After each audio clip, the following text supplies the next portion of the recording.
Hare Krishna, Krishna Krishna, Hare Hare, Hare Rama, Rama Rama, Hare Hare. Continuing discussion of Jiva Swarup Hoy Krishna Nitya Das. We're always discussing this because whatever we discuss in our discussions of Krishna consciousness are all based on this principle that we're all eternal. We are living beings, eternal servants of Krishna. At least we should always be discussing this. I want to, in the upcoming Sravana-kirtana camp, touch on the dangers, and that's going on also in the Prakrita Rasha Shatadushini series, the dangers of misidentifying what is not pure devotional service with devotional service. And problems arise. But what we're saying, Jiva Swarup Hari Krishna Nitya Das, that should be what we're always discussing. Whether it's overt or it's there in the it's understood as the background of everything we're doing. Just like I often make the statement that in Srila Prabhupada's books, every line, every word is just pulsating with surrender to Krishna, and you look it up and say that the river Alaknanda is flowing. What's that got to do with? It doesn't say surrendering to Krishna, but it's the pulse. It's something like you might not in a musical composition. You might not notice the bass percussion. The bass and the percussion in the but the dun dun dun dun dun the pound, the rhythm is always there. So this Jiva Swarup Hari Krishna Nitya Das, that is the basis of everything we're doing, everything that Chaitanya Mahaprabhu came to preach, everything that Srila Prabhupada came to preach, and everything that we who are supposed to be followers of Srila Prabhupada should be preaching and living, and that is what we're supposed to be imbibing. So it is important to discuss it. There are so many discussions of philosophy. That's another point I might get into tomorrow. How devotees are reading so many things and esoteric things and this and that, but first get the basis very strong. We're all eternal servants of Krishna. So anyway, I'll probably finish this phase of the discussion, and then Vatsal Prabhu, Bahushira Prabhu had some points they wanted to raise for discussion, so we can be open to that. So Jiva Swarup Hoy Krishna Nitya Das.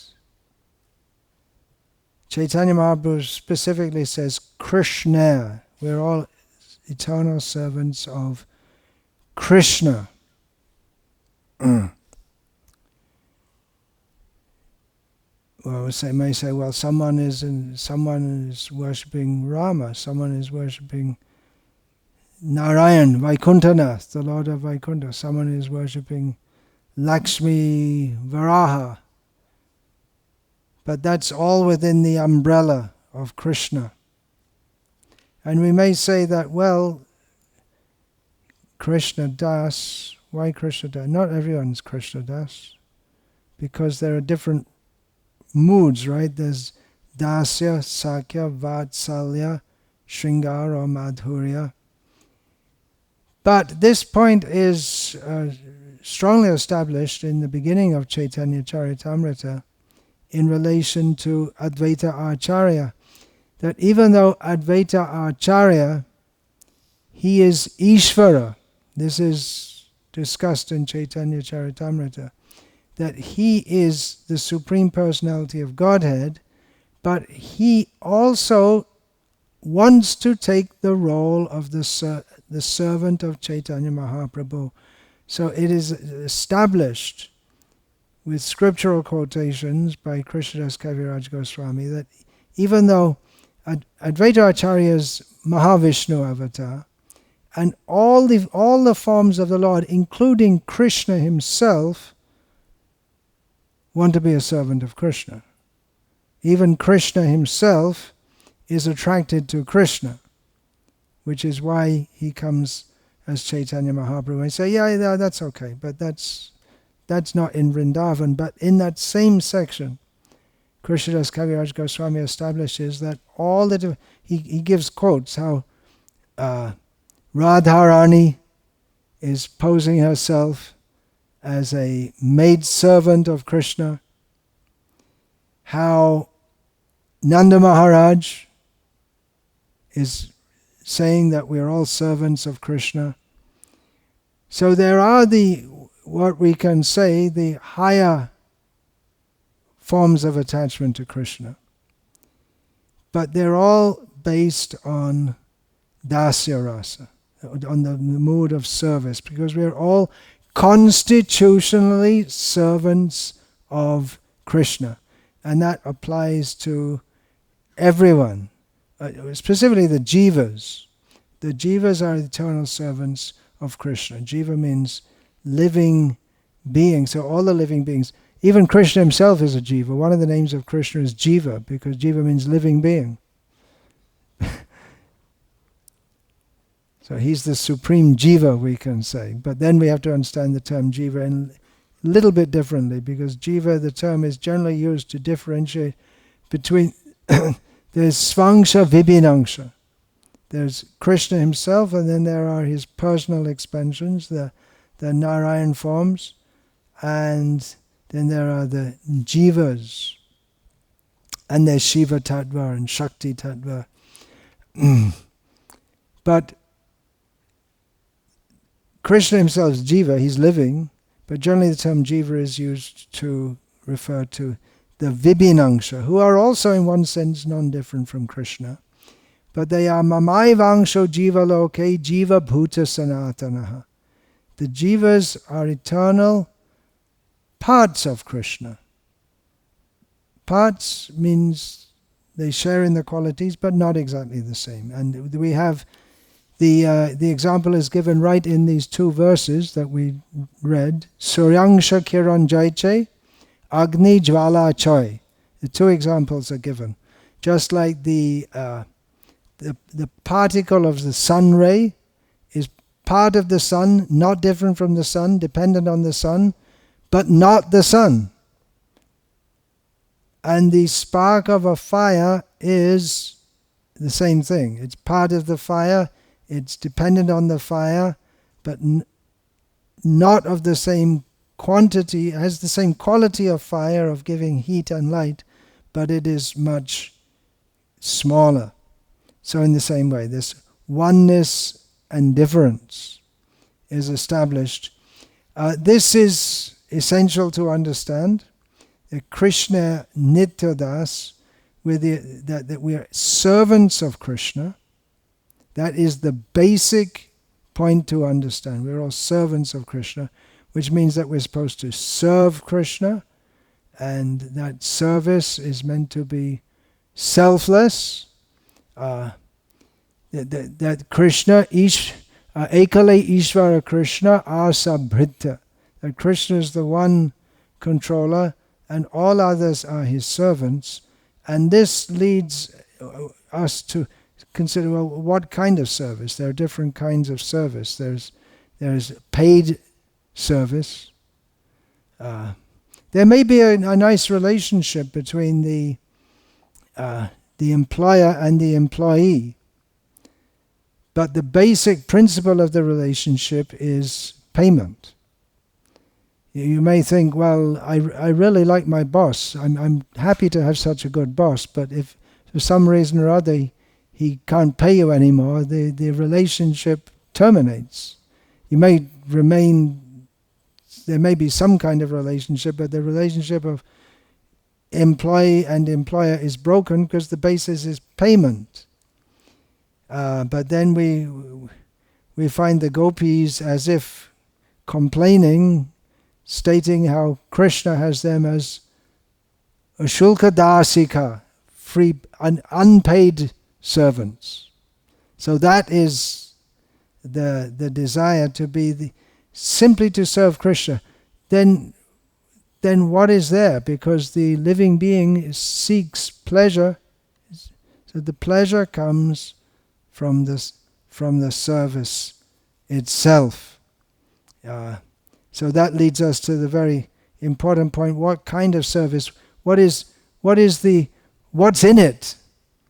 If we have desire, how is our desire fulfilled? But that mentality of desiring, thinking that I am the central point of enjoyment, that is the whole material disease. And when we understand that I am an eternal servant of Krishna, that means 24 hours a day for Krishna's pleasure only. It's not a business deal. That brings us to the essential point that Atendriya priti vancha tare bole kam krishnendriya priti icha dhare premanam. Activities performed for the sake of our own sense gratification are called kama, or material lust. And activities performed only for satisfying Krishna's transcendental pleasure is called prem. I may think, yeah, we heard all that stuff before. That's this ABC stuff. But unless we get that, we're not going to get it. You can talk about gopis and Ras Leela and Krishna stealing Radharani's clothes or whatever. You can go, but we won't even get a slight understanding of what all this is about unless we have completely internalized the sense of I am living only, a jiva, I'm living only for Krishna's pleasure. It's not for me. And then that is the very beginning of the process of devotional service that Rupa Goswami comes to teach. Chaitanya Mahaprabhu comes to teach. Chaitanya Mahaprabhu wasn't the first to promote devotional service to Krishna, nor was he the first to promote the chanting of the holy names, but he very much clarified the issue. Well, of course, Chaitanya Mahaprabhu came to reveal the glories of Radha's love for Krishna and the gopis' love for Krishna. But even to begin to reveal that, it's not a matter of just telling some stories, but the principle has to be there, which we find at the beginning of Bhakti Rasamrita Sindhu, which is the beginning of it's our entry into what Chaitanya Mahaprabhu came to give, what Srila Prabhupada came to give, Anyabhilashita shunyam jnana karmadhyanavrita manukulyena krishnanushilanam bhakti rutama. That the entrance into what Chaitanya Mahaprabhu came to give is the principle of cultivating devotional service without any personal desire, simply for Krishna's satisfaction. Krishnarte akhila cheshta. Everything we do is simply for the pleasure of Krishna. Simple principle. It's not, we were saying it is philosophical, and it's a very simple point to understand. It's a very, philosophically, it's very simple to understand. It's not very complex philosophy. It's a very simple point to understand. Everything we do for the pleasure of Krishna. But that point we have to get right, and we have to emphasize it again and again and again and again. Otherwise, nothing works. You can have a complex machine, but you have to have the setting just right. If you have the wattage isn't right, then I guess you can't have too much. You can't. Maybe that's not such a good example, because you can't have too much current of Krishna bhakti. But yeah, the settings have to be just right. Or just like on the radio, on the bandwidth has to be just right. If you're not properly tuned in, then you don't get it at all. Or if you're almost tuned in, you get something, but it's all mixed up with something else, and it's not very clear at all.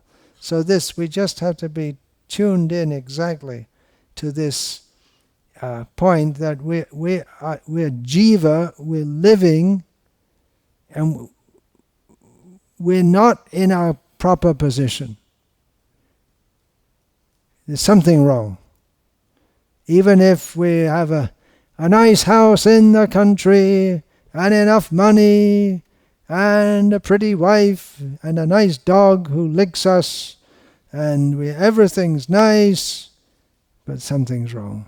Actually, everything's wrong if we don't understand this simple point that we're eternal servants of Krishna. There's something wrong means birth, death, old age, and disease. We're living happily, but that can change at any moment. So many people were living peacefully in the countryside, in Ukraine, living a happy, peaceful life on their farm, raising pigs for slaughter, and nice life.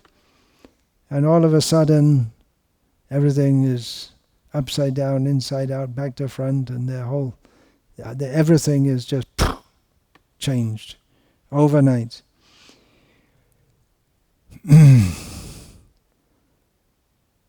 So,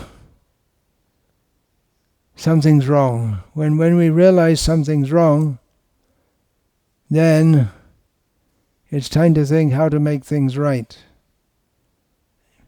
In material existence, we're always trying to adjust the material situation so that it's just right. At the present time in the world, so many people are realizing there are so many things wrong. We're never going to get it right. We thought, well, we just adjust the climate problem and then everything will be all right. And we'll just adjust this problem and that problem and make everyone equal in society, which is impossible, a ridiculous idea. Make everyone equal and then make everyone good. And that's not possible. But the idea we just have to adjust this and that and make some adjustments and everything will be all right. But the one adjustment we have to make, Srila Prabhupada makes this point in his preface to the Nectar of Devotion, the one thing we have to do to make everything, the one switch we have to flick to make everything bright is just Krishna, understanding that everything is wrong. We're not in our proper position. What is our proper position? Our constitutional position is as the eternal servant of Krishna. It's not a difficult philosophy to understand, but it's difficult to accept because birth after birth after birth, we have this Ishvaro feeling that I should be in the center. Whatever we do, we think, what is for my self-interest, defining myself in terms of what I am not, but what material nature has served up to us at the present time. So we need to understand philosophically at first. Often we're asked, well, how can we realize that we're not the body? We understand it theoretically. How can we realize it? It can be difficult when you have a toothache, for instance. It can be difficult because it sure feels like I'm the body. How can we realize? We realize by practicing it. The practical realization of I'm not the body comes when we act as the servant of Krishna. So by performing devotional service, consciously thinking, I'm doing this for the pleasure of Krishna, then the realization that I am a servant of Krishna, that becomes internalized. So we are the eternal servant of Krishna. Servant, this point, servant is very strongly stressed because we have such a deep contamination, such a deeply embedded contamination over many, many millions of lives, so that it seems proper to us to want to serve ourselves. But it doesn't make any sense, because what we think is myself is just in a short time in one body, then I go to another body, and then I think this body is myself, with another whole set of paradigms related to that body, and it goes on and on and on and on. So philosophically we understand we have to internalize that by serving Krishna in the association of devotees who reinforce by their by practice and precept, by their activities, and by reminding us verbally all the time that we are all eternal servants of Krishna. Everything we are meant to do for Krishna's pleasure. And we are eternal servants of Krishna means that we perform devotional service. Some people may perform devotional service with an ulterior motive. We have in Bhagavad Gita, Lord Krishna describes Chaturvidha bhajante mam jana sukritin arjuna artho jignasur artharti gyani cha bharatarshava. 4 kinds of people, Krishna says, approach me to serve me. Someone who is distressed, one who desires money, one who is inquisitive, and the best, one who from the outset accepts that Krishna is the Supreme Personality of Godhead. I am his eternal servant. So from the outset, the Jnani means one who knows and accepts that Krishna is the Supreme Personality of Godhead, and concomitant with that, that I am his eternal servant, one who has that motive to serve Krishna. Udara sarva evaite jnani tvatmaiva me matam. Krishna says the Jnani is the best. I accept him to be just like me. He's part of my entourage. Krishna accepts him into his heart because he's given his heart to Krishna. But someone who approaches Krishna for money or for resolving material problems or out of intellectual curiosity, they're not in the proper position. But they are pious.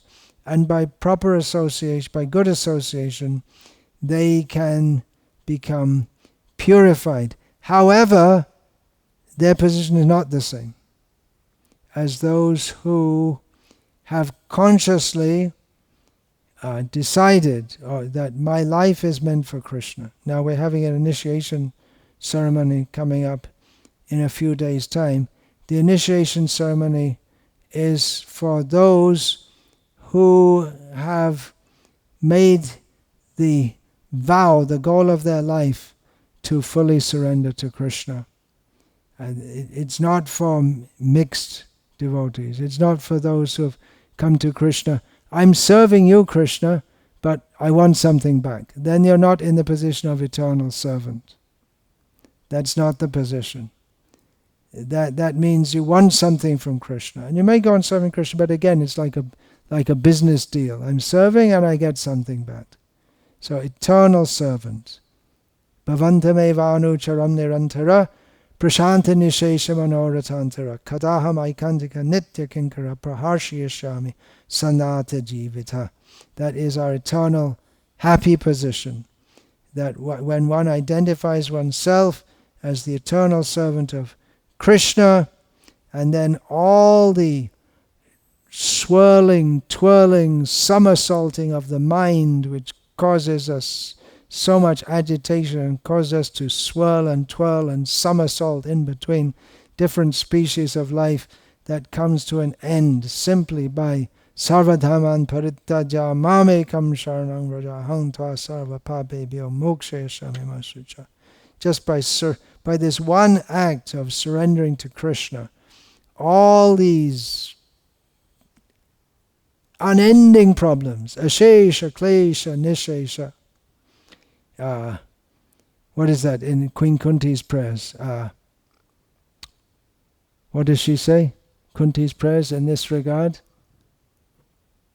No, that's Srila Prabhupada said that's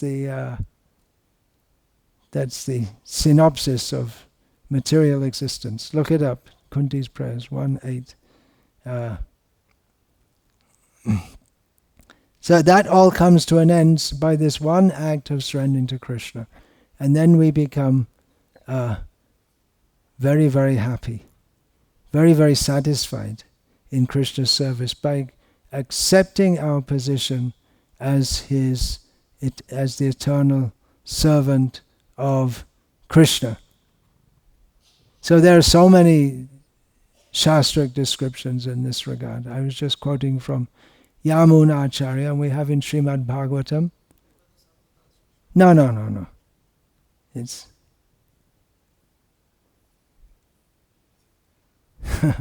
I can't remember it now. No.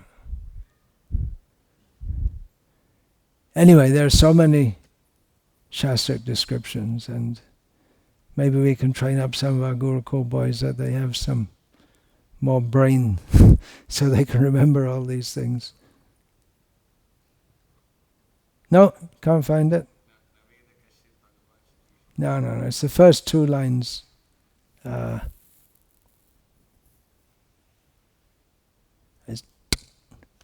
Okay, well, we could go on and on and on like this. We should go on and on and on like this. This understanding, if we can get it right, we are all eternal servants of Krishna. No.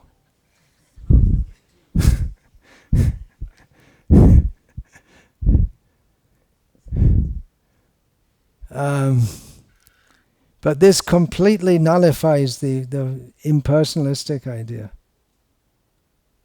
Yeah, bhava pravaho paramang padam puja. Yeah, okay, all right, but that's not what I'm looking for.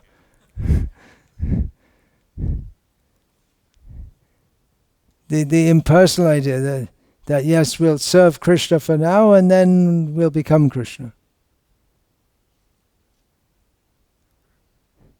There's some Mayavadi, this is in the 1970s, Ravindra Swarup Prabhu wrote in one of his essays in Back to Godhead, some Mayavadi came to one of the temples, some Indian Swami came to the temple of Krishna, ISKCON temple in America. He was looking around, said, yeah, very nice, everything very good. He said, I'm very happy with the way you're serving me here. What a rascal. I'm still trying to remember it. Give that to me, first canto, chapter 8. It's very good, you should learn this. You have good brains, good South Indian brains. You should learn all of this. So many South Indian brains are wasted in IT, right, Gopal? All that good brain power which your forefathers used for studying Shastra is now used to serve some demons who are messing up the whole world with their whatever they're doing. I don't know. It's very common. You need a good brain to do all that stuff, but it's unfortunate. Of course, you're from the smarter side, so that's also a mess up, right? Smarta means they're either karma kandi or the karma kandi mixed up with all strange ideas from Advaitavad.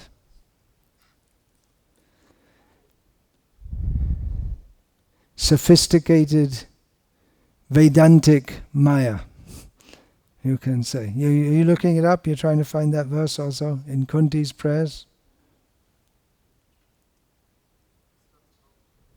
Okay, get it. And I guess I can, in the meantime, you can have some questions. The Kunti's prayers begin.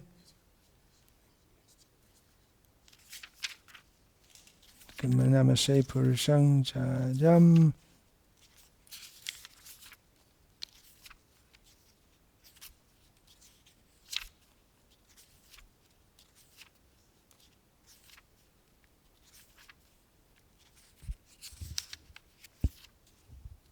Bhavesmin klishamananam avidya kama karamabhi.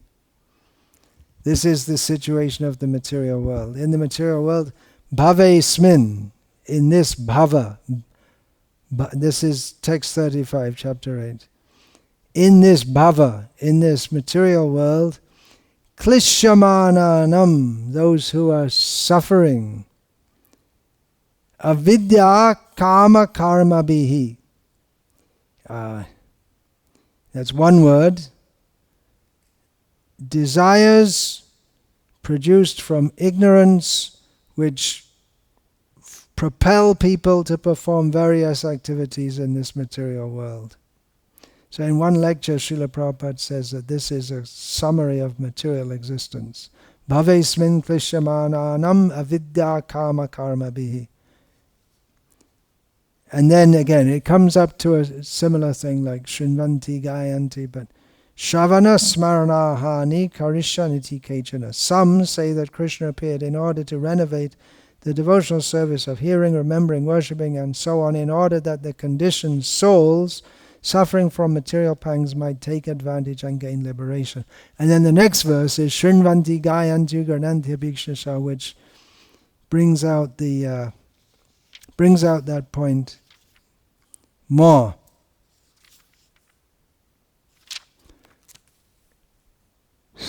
So Vatsal Prabhu, you were going to ask a question, was it? Who was that? You were going to ask a question. Now we're going to come to the question. Is it inherent or is the Sarup is of the it jiva inherited inherent or inherited, like from the Guru? Or is it already in the jiva? Is it inherent?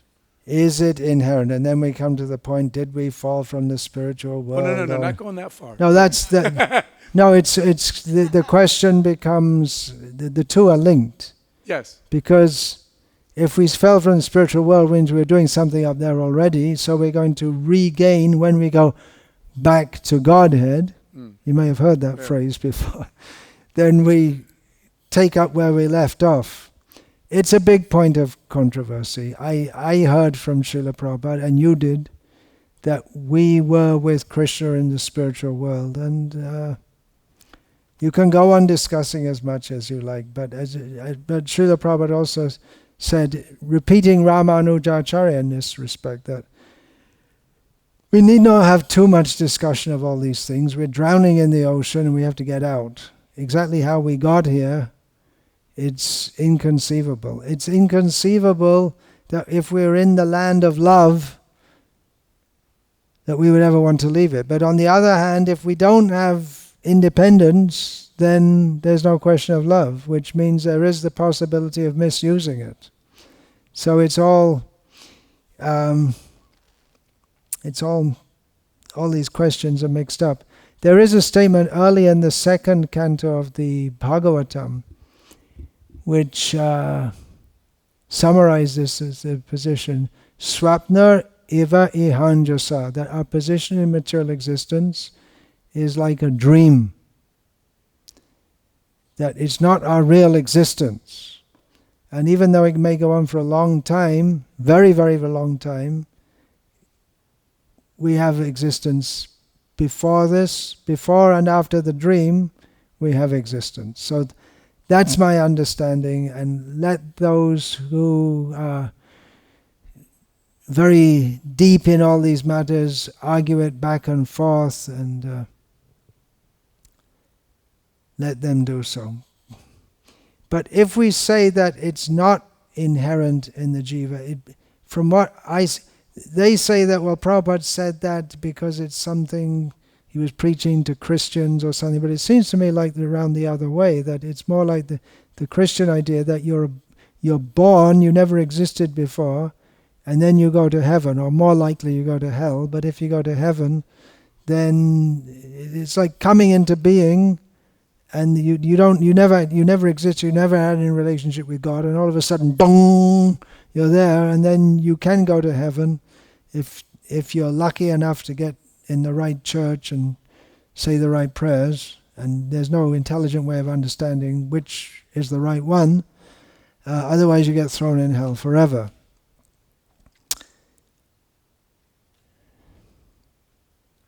Well, the I guess, Mayavadi is, I guess we'll find out. yeah. From the other angle, But in the meantime, my personal policy is just to take Srila Prabhupada straightforwardly on that, that's all. And Bhaktisiddhanta Saraswati also used the term back to Godhead. It appears even among the Gauriya Acharyas that there seems to be some difference in this regard. What can I say? Then who am I to get into the scuffle?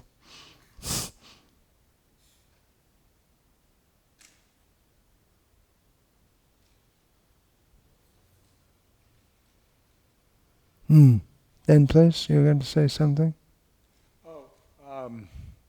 the other angle is that these Babajis of Vrindavan, they said, well, we give you Siddha Pranali. So in other words, we will give you... We'll give you your Swarup. Your Yeah. Swarup.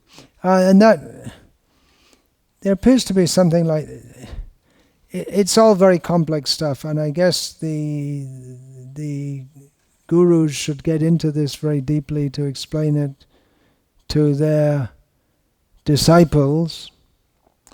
Or we can take the attitude that, well, where we are right now, we need to do some pretty basic work at the basic level. We got to clean up our own hearts and spread Krishna, spread the chanting widely. So that's what I often think in relation to myself. There are so many devotees on the very high levels of philosophy, but all the big philosophers as they're discussing, someone's got to come and sweep the floor also. So that's also required. And I mean, while the philosophy is going on, the garbage is piling up and the world's going to hell.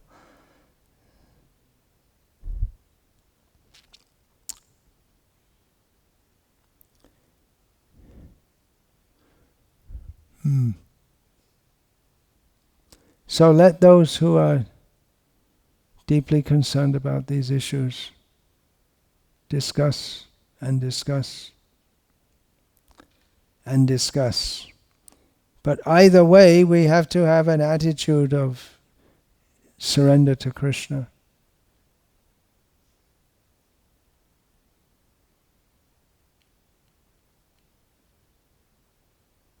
Doing everything for the pleasure of Krishna. Otherwise, there's no question of going back to Godhead or to Godhead where we were never there before or whatever, unless we have an attitude of full surrender to Krishna. So that is required to be imbibed. And then everything will be revealed.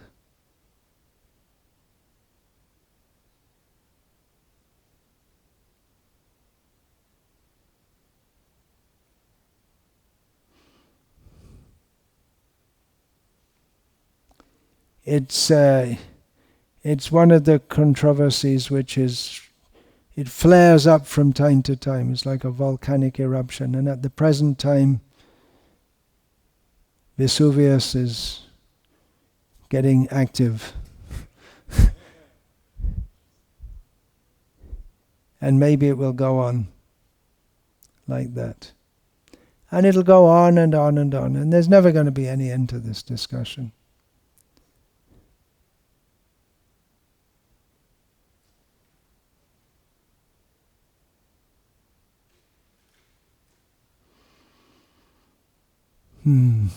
Anything else? Any other points? Please give the mic. May I ask a question from this morning's class, or do you want me to not? Yeah, please. Okay. No, I started saying that I didn't want to take any questions because the questions might touch something which is going to...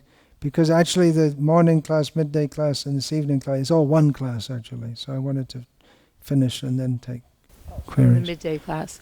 So you had made a statement like, that everybody thinks my religion is the best religion.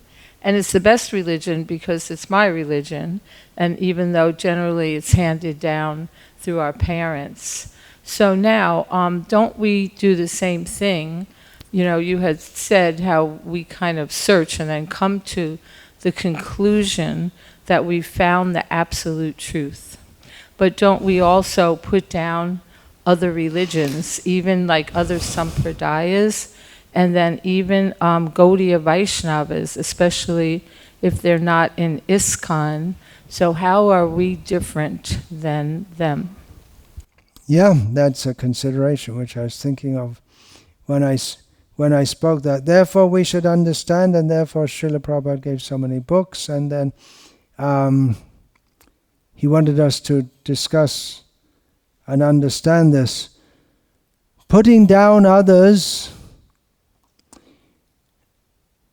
it's not simply a matter of saying we're right because we're right and they're wrong because they're wrong. It's just like Srila Prabhupada said, we shouldn't just say that God is great, but we should know how He is great.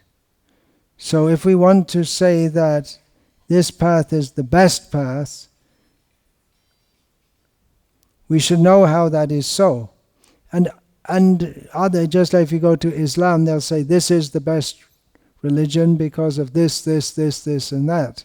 And they'll give their reasons. That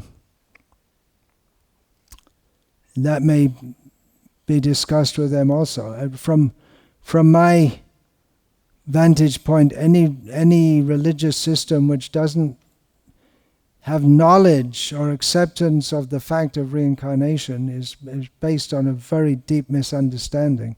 Because the whole idea that you only get one, God only gives you one chance and then He sends you to hell forever, is not consistent with the idea. That's a big thing in Islam, isn't it? That He's all just. Allah is all just. But where is the justice?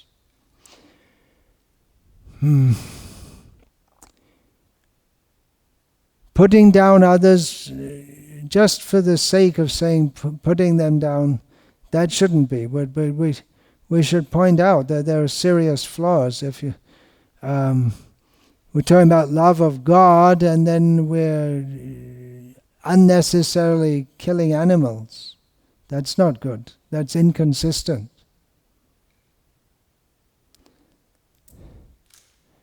There may be a tendency like that. And definitely we think this is best, otherwise why should we do it? Well, it may be that we're just born into it and that we do it. That may be there also, but that we should try to understand. And that's why other sampradayas, I personally am not much into that. Putting down other sampradayas within our Vaishnava tradition.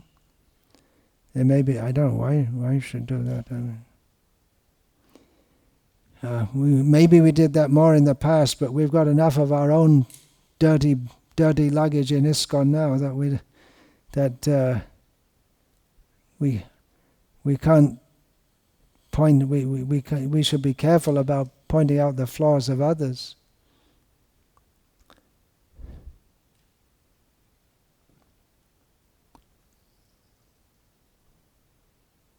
Anything else you'd like to say about that? Are you satisfied? Yeah. With that? But still, like, like say other sampradayas, South India, where you live, right, worshipping Lakshmi Narayan, and certainly we think. Oh yeah, well we do say that worship of Krishna is on a higher level. That we do. I mean, I don't go to Sri Vaishnavas or Madhvas and say, hey, look, you're just going to Vaikuntha, ha ha ha ha ha. I don't do that.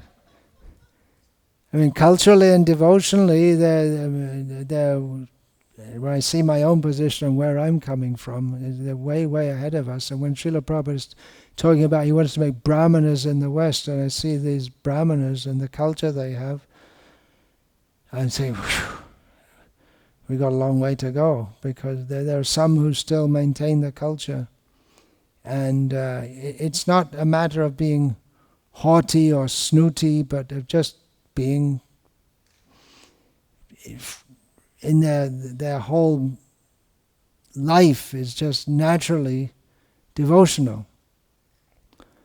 So yeah, my feeling is that we need not enter into polemics with that. When I meet with favorable members of Madhva Sampradaya, Sri Sampradaya, then there's an unspoken understanding that we don't point out or try to say, I'm better than you or you're better than me, but it's a mutual appreciation.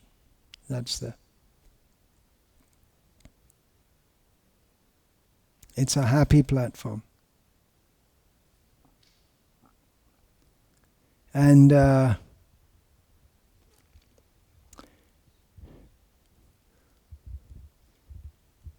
as one I was speaking with, he said that yes, as some people from a Sri Vaishnava background, they take to Krishna consciousness via ISKCON, and they take up that line, and in that way they go away from our sampradaya. But on the other hand, there are others also who were not practicing, and so we're happy to see they're practicing. They weren't practicing, and some of them are inspired by ISKCON, and our own sampradaya is becoming enriched because they prefer to come back to their ancestral culture. So in that way they're getting enriched. So one thing I generally see in the Sri Vaishnava Sampradaya, especially in relation to ISKCON, generally, is non-envy and not critical. One time I was living for some time in Udupi, which is the main seat of the Madhva Sampradaya. This is a long time ago. And just opposite from the house that we were renting was a Madhva Brahmin by birth and following his culture, and he was running an electrical shop to keep his life going on. But we'd hear him every morning doing his puja, loudly chanting mantras. He was very open to us. He'd even invite us into his home, us, lectured by background, and feed us sumptuously with prasada. So what happened, this was a long time ago, he was a life member of ISKCON from Bangalore, which then seceded from the Bombay, and they became the Ritvik Temple, and they sent out a magazine to all their life members saying all the bad things that ISKCON, the gurus are doing and everything. And then I came to know that, so I said, oh, so you saw that magazine? He said, yeah. And he said, well, what do you think? He said, it doesn't bother me. I said, why? He said, well, and I was raised in our sampradaya, and we have so many internal problems. We know that's going to be there, but he said, I'm not attracted to ISKCON because of that. Even before you sent that magazine, without anyone telling me, I knew there must be so many things like that, but I didn't become attracted to ISKCON because of that, but because of the bhakti. So that was, and he didn't change his attitude toward us in the slightest.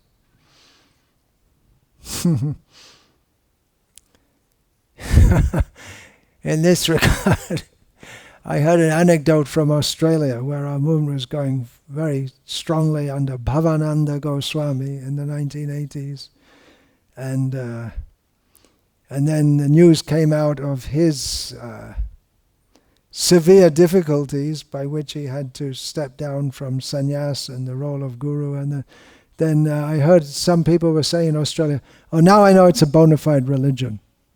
Because always we used to see they're all happy and dancing and everything's good, but when we know that things are going wrong, then we know it's a real religion.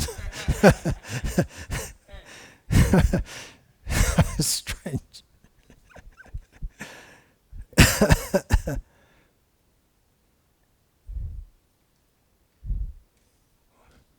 What is that?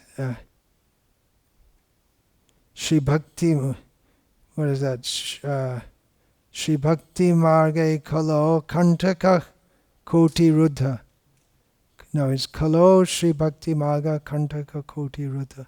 In the age of Kali, the path of bhakti is set with innumerable thorns. But by the mercy of Chaitanya Mahaprabhu, we can go through anyway. Anything else? Ah, yes, please. In the fourth, Hare Krishna. Yeah, in the fourth canto here in the purport, Prabhupada addresses this issue with great compassion, I thought. Which issue? It's the fourth canto. Could you please keep the mic a little closer? It's the fourth canto, purport.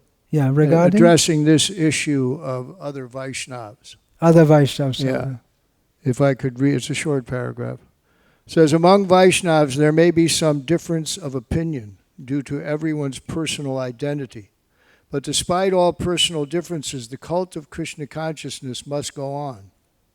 We can see that under the instructions of Srila Bhaktivinoda Thakur, Srila Bhaktisiddhanta Saraswati Goswami Maharaj began preaching the Krishna consciousness movement in an organized way within the past 100 years.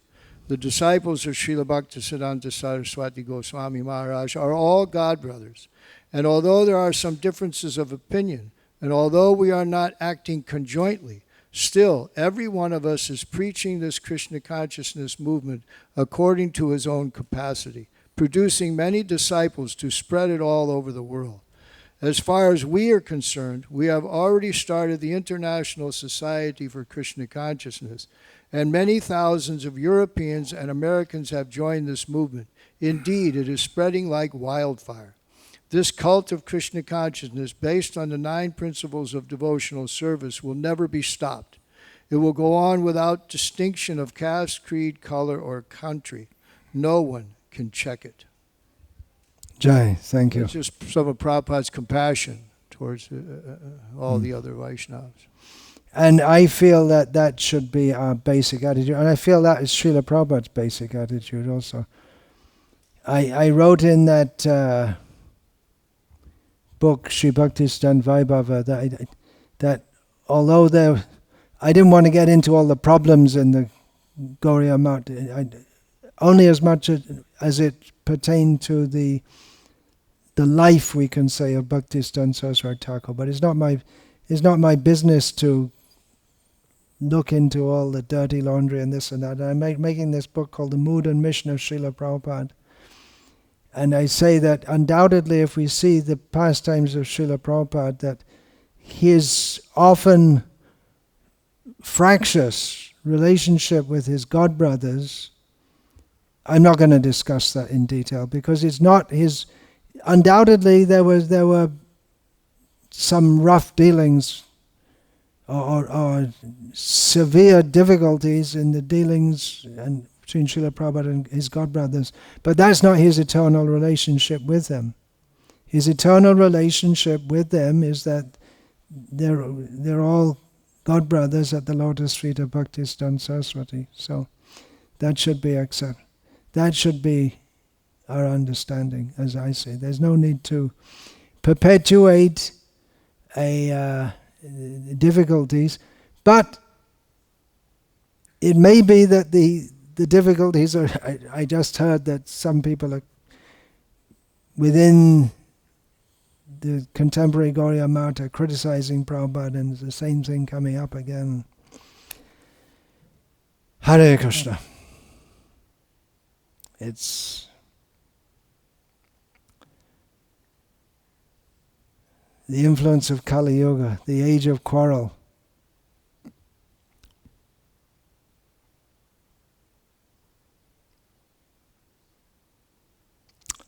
So, if there's nothing else we're going to discuss on any more questions, then we can sing another kirtana, Bhaktivinoda Thakur's, relating to philosophy. Yeah, you have another question there? In the meantime, you can get that up on the screen. That song, Keshava Tua Jagat Vichitra. Then? So, Guru Maharaj, you gave the example of the sun rays and sunlight, and of how the sun rays are dependent on the sun and is not the sun. And at the same time, we also, I'm trying to understand if there's any analogy to show how Krishna is fully independent of the jivas, in the sense that yes, he interacts with his energy, yes, he expands his energy, but it is not that the energies make him make up.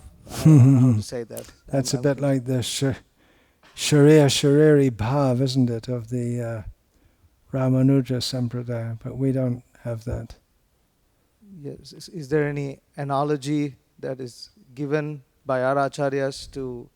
Well, this is the standard analogy, and that's from the Vishnu Purana. Right after this, we have in Caitanya-caritamrta that verse is quoted from Vishnu Purana, right? Yeah. Ekadesha stithasya agneya dyotsna vistarini yata parasya brahmana shaktis tatedam akilam jagat. This is from the Vishnu Purana, and that exactly corresponds to Surangsha Kiranjoiche Agni Jala Choi. Just as the illumination of a fire which is situated in one place is spread all over, the energies of the Supreme Personality of Godhead, Parabrahman, are spread all over this universe. So that example of the fire, actually the sun example is not given here, but that's the example of the fire. So that analogy is given. So you're saying that's an incomplete analogy because the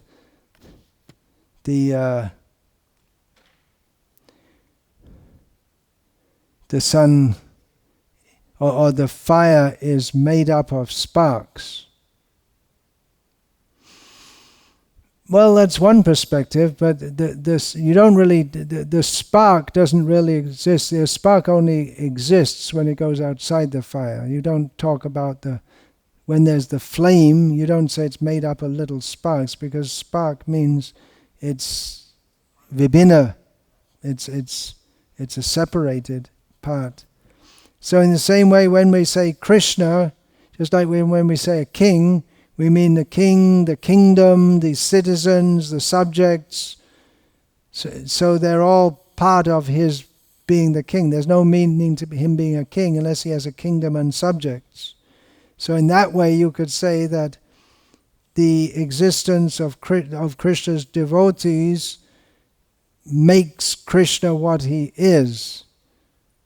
But at the same time, although the king may be dependent in one sense on the subjects, they could revolt, for instance, and he needs them to pay their taxes and all this and that. But Krishna, a basic principle of who Krishna is his independence, as stated in the beginning of Bhagavatam.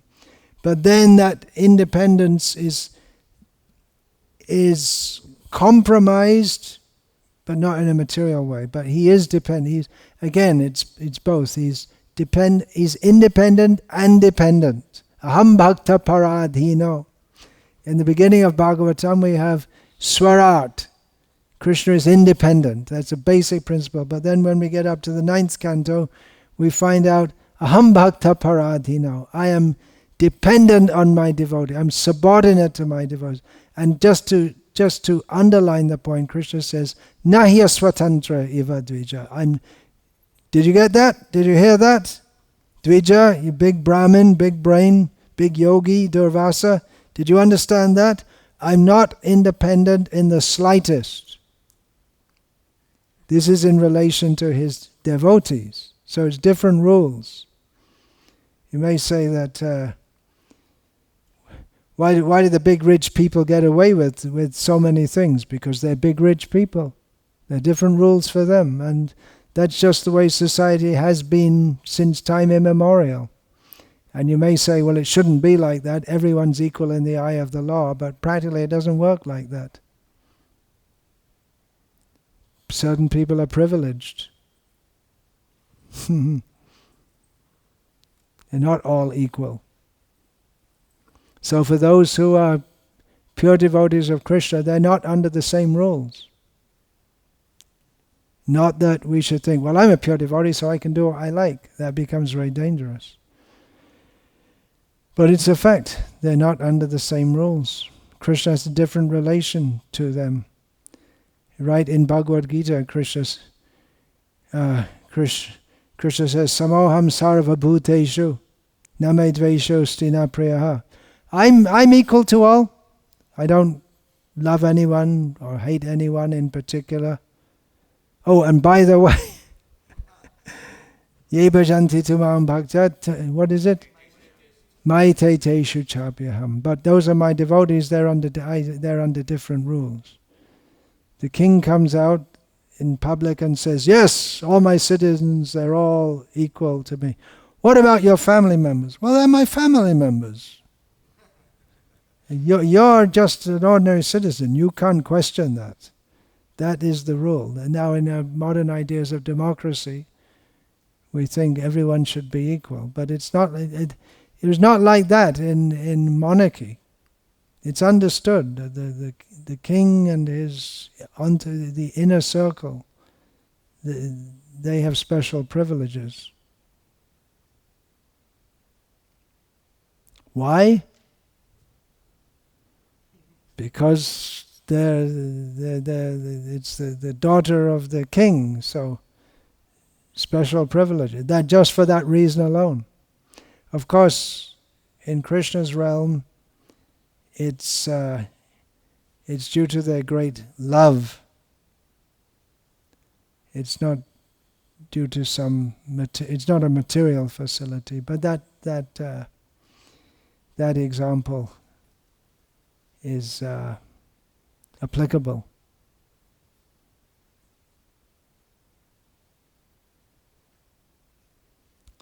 So, anything else? Otherwise, we'll sing Keshava Tua Jagat Vichitra.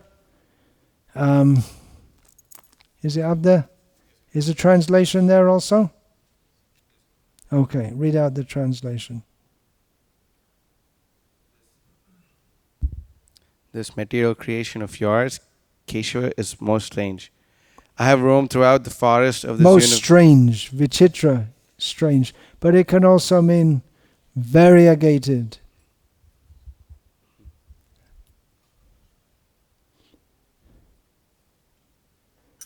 Variegated and multi-dimensional and difficult to understand. There are so many nuances on this word.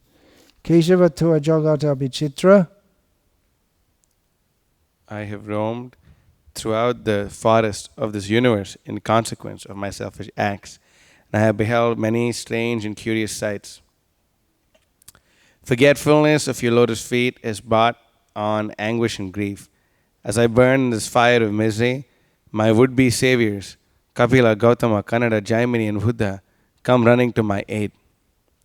Each expounds his particular view, dangling various pleasures and liberations as bait in their philosophical traps.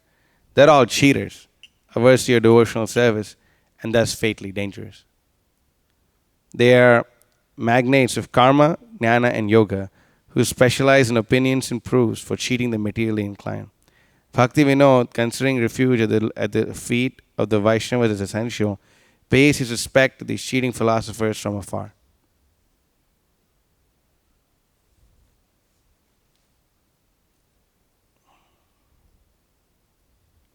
Yeah, so these are different philosophers who, Bhaktivinoda Thakur saying, this is our material position.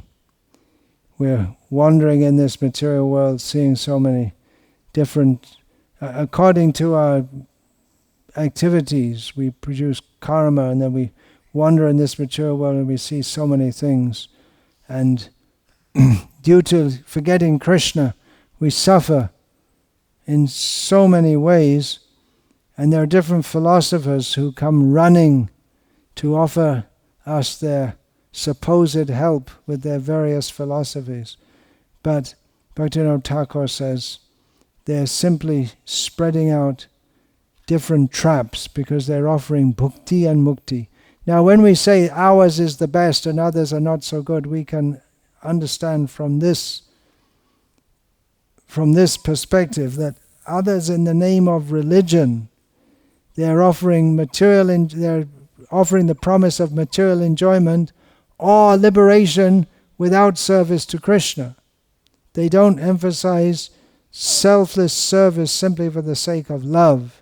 So we can understand by this test who is promoting selfless service for the sake of loving Krishna only. That is the test. And as much as someone is offering, come to God, you will get lots of money, even come to God will solve all your problems, that's maybe a beginning, but there's further to go than that.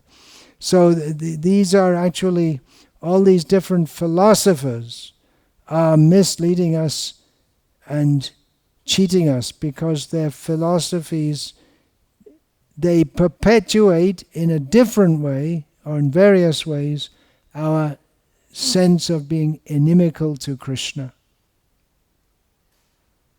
And in this regard, Krishna bahimukh hoya bhogavancha, becoming inimical to Krishna. We desire material enjoyment. Nikartasta maya tare japatiya dare. Then Maya catches us. So that's an action in time. And you say there's no time in Vaikuntha. It becomes a complex discussion.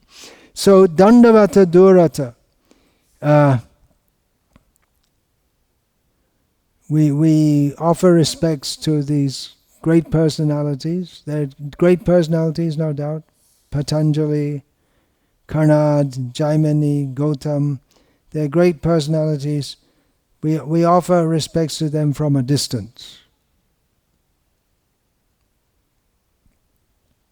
We don't disrespect, but we don't get close to them. I wonder if someone else could sing, because my voice is getting a little strained here. Anyone else think they can sing it? No? Okay, I'll sing it. Keshava tua jagata vichitra, Keshava tua jagata vichitra, Keshava tua jagata vichitra.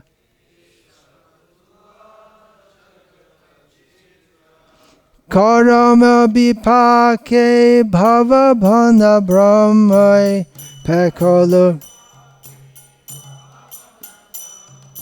Karama bipake bhava bhana brahmai pekolo ranga bahu chitra. Pekolo ranga bahu chitra.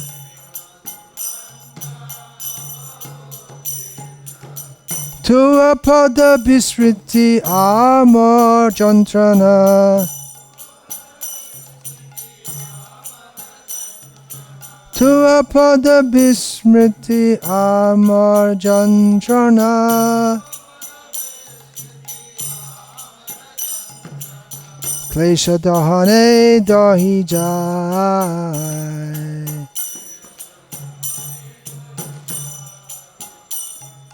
Klesha dahane dahi jai.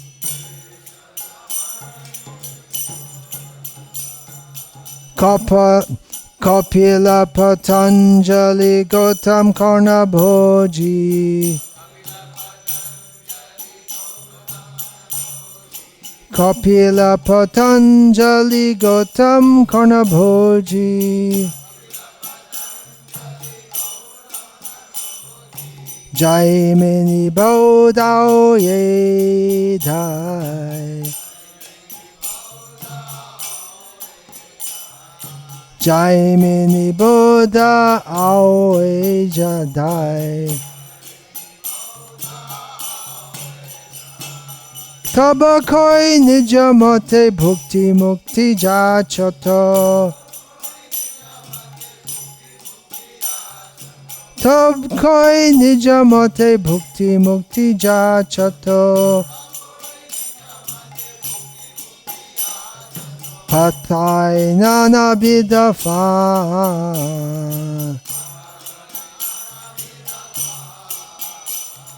Patai nana bidafa.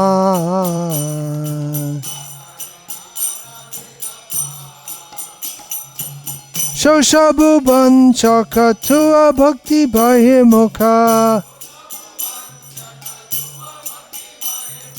Shoshabuban chakatua bhakti bahimukha. Gatae bishamparama.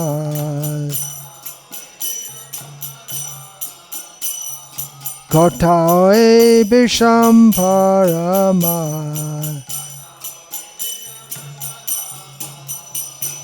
Vaibhaka vanchane bhatta shoshabu. Vaibhaka vanchane bhatta shoshabu.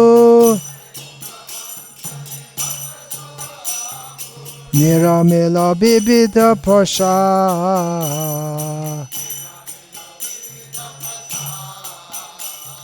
Niramila bibida pasha.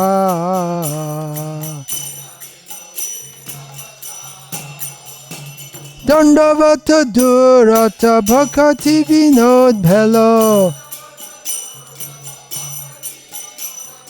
Dandavata durata bhakati vinod bhelo. Bhakata charana karisha.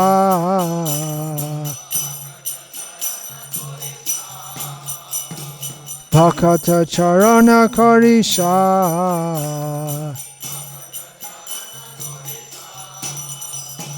Keshava tuva jagata vichitra.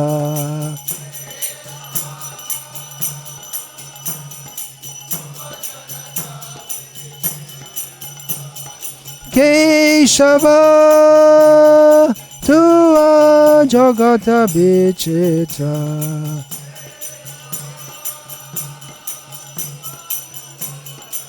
Vichitra. Hare Krishna, time for Gauranga Arotik Shobha. Going to have an arati now? The beautiful arati of Chaitanya Mahaprabhu on the bank of the Ganga, which is attracting the mind of the whole universe. Bhavesmin klishyamananam avidya kama karmabhihi. Good lines, worth remembering. Important lines.